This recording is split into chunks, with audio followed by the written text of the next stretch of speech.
This video is sponsored by Buy Mode shopping application. வணக்கம் அண்ணா.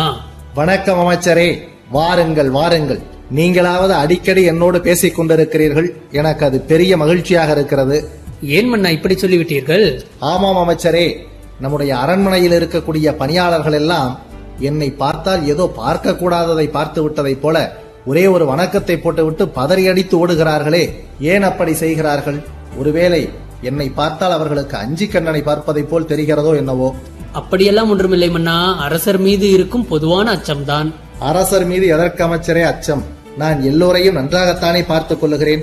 எல்லோரிடமும் கனிவாக, அன்பாக, அரவணைப்பாகத்தானே பழகுகிறேன். பிறகு எதற்கு அச்சம்?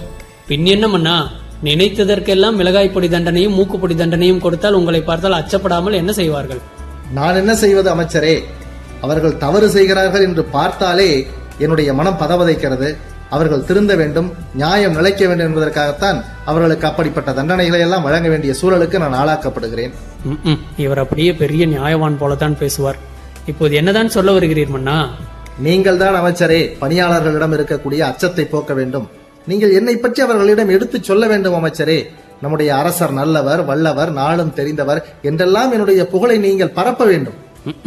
ஏதாவது இருந்தால் தானே பரப்புவதற்கு. மன்னா, பணியாளர்கள் உங்களை கண்டு அச்சப்படுவதால் உங்களுக்கு என்ன நட்டம்? அதைத்தானே நீங்கள் விரும்புவீர்கள். அப்படி இல்லை அமைச்சரே, மனிதனுக்கு அச்சம் இருக்க வேண்டியதுதான். அதற்கும் ஒரு அளவுண்டு. அது எல்லையை மீறி செல்லுகிற போது அந்த அச்சமே அவனுக்கு ஆபத்தாய் முடிந்துவிடும். அச்சம் என்பது மனிதனின் மன உறுதியை உடைக்கக்கூடியது. மிகுந்த மன உறுதியாய் இருப்பவர்கள் கூட சில சமயம் தளர்ந்து விடுவது உண்டு. காரணம் மனதிலே சிறிது அச்சம் வருவதுதான். ஒரு மேல்நாட்டு அறிஞர் ஃபியர் என்பதை ஃபால்ஸ் எவிடன்ஸ் அப்பியரிங் ரியல் என்று அருமையாக கூறுகிறார். அதேபோல் அமைச்சரே, நோயினால் மரணிக்கும் முன் மரணத்தின் பயத்தால் மரணித்தவர்கள்தான் பலர். எதிரியால் தோற்கடிக்கப்படும் முன் வெறும் பயத்தால் நாட்டை பறிகொடுத்தவர்களும் உண்டு. பாரதிதான் சொல்லுவார், அஞ்சி அஞ்சி சாவார் இவர் அஞ்சாத பொருளில்லை அவனியிலே என்பார். அதேபோல் நம்முடைய வள்ளுவ பெருந்தகை கூட அஞ்சுவது அஞ்சாமை பேதமை, அஞ்சுவது அஞ்சல் அறிவார் தொழில் என்கிறார். ஆக அஞ்ச வேண்டியதற்கு அஞ்ச வேண்டும், அதற்காக எதற்கெடுத்தாலும் அஞ்சக்கூடாது. மிஞ்ச வேண்டியதற்கு மிஞ்சித்தானே ஆக வேண்டும். எல்லாம் சரி மன்னா, அந்த பயத்தை போக்குவதற்கு என்ன வழிகள் உண்டு? அதை சொல்லுங்களேன். அப்படி கேளுங்கள் அமைச்சரே. எதை கண்டு பயப்படுகிறீர்களோ அதை செய்ய துவங்க வேண்டும். அப்படி செய்யும் போது அந்த பயமே நம்மிடம் இருந்து பயந்து ஓடுவதை காண்போம் என்கிறார் எமர்சன் என்கிற மேதை. தண்ணீரை கண்டு பயப்படுகிறவன் நீந்த கற்றுக்கொண்டால் நீரை பற்றிய பயம் போய்விடும். பரீட்சையை கண்டு பயப்படுகின்ற மாணவர்களும் உண்டு. பயம் ஞாபக மறதியை அதிகமாக்கி அறிவு தேவைப்படும் நேரத்தில் அறிவை கைவிடச் செய்கிறது. கடல் முழுவதும் தண்ணீர் இருந்த போதும் அது கப்பலுக்குள் புகாத வரை கப்பல் மூழ்காது. அதே போலத்தான் பயமும்.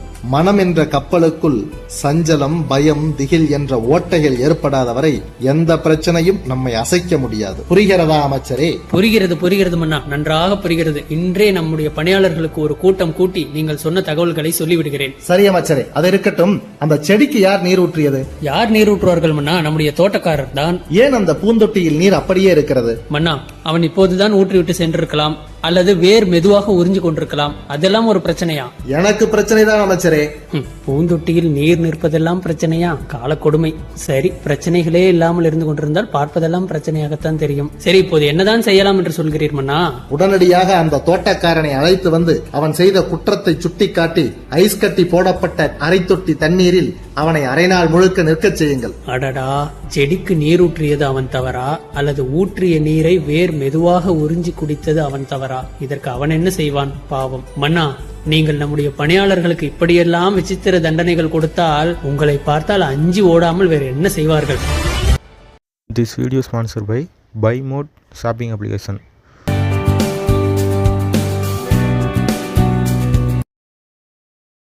வந்திருக்கும் அத்தனை தமிழ் நெஞ்சங்களுக்கு என்னுடைய நன்றிகள்.